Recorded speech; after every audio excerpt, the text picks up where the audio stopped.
हमारे इस channel DJ Balkrishna production house को लाल बटन दबाकर सब्सक्राइब करें और साथ में घंटी के निशान को दबाना ना भूलें ताकि सभी नए ऑडियो वीडियो आप तक तुरंत पहुंचे।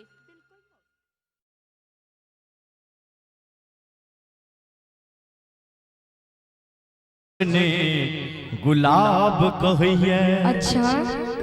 फूल झर झर है फूल झर झर अहाँ सहरसी नार कहिए कने हंसियो न सजने गुलाब कहिए कने हंसियो न सजने गुलाब कहिए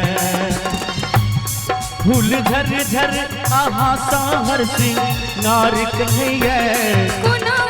हाथ करे धक धक करया कोना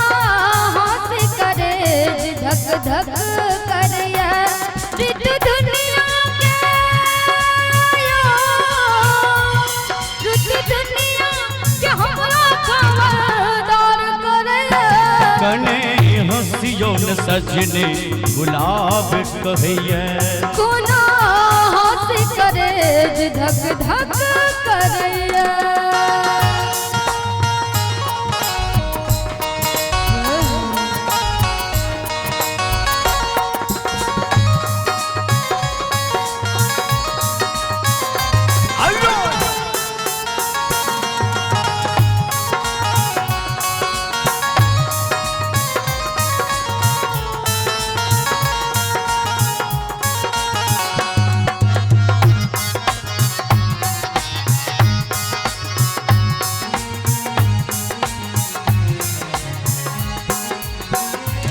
एना डरबई त प्रेम गुना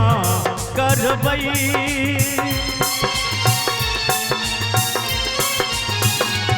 एना डरबई त प्रेम गुना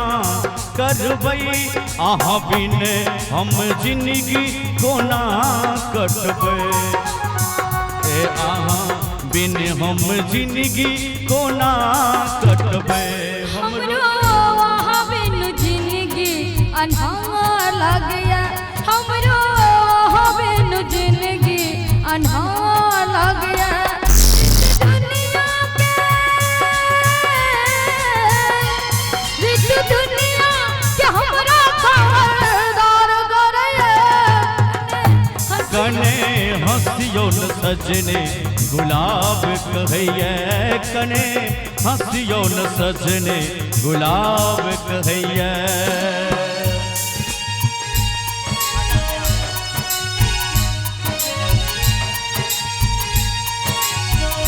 हाय हाय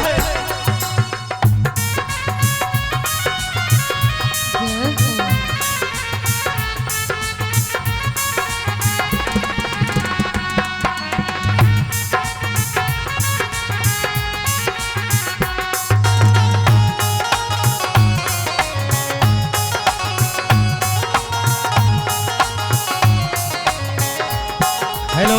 हेलो जे देखै छी सुनै छी लगैया सपना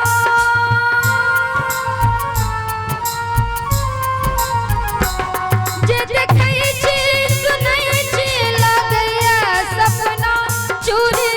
हंस हंस ताना मरैया कंगना चूड़ी हंस हंस ताना मरैया कंगना एना बजियो न सजने करेज फाटये एना बजियो न सजने करेज फाटये लोग जा रही त जरे चाहे जरे दुनिया ठोर काप मुदा मन शिकार करया ठोर काप मुदा मन शिकार करया रित दुनिया के रित दुनिया के हमरा खबरदार करया कने हंसियो न सजने गुलाब कहिए कोना हाथ करे धक धक करया कने हंसियो न सजने गुलाब कहिए कोना हाथ करे धक धक करया कने हंसियो न सजने गुलाब कहैया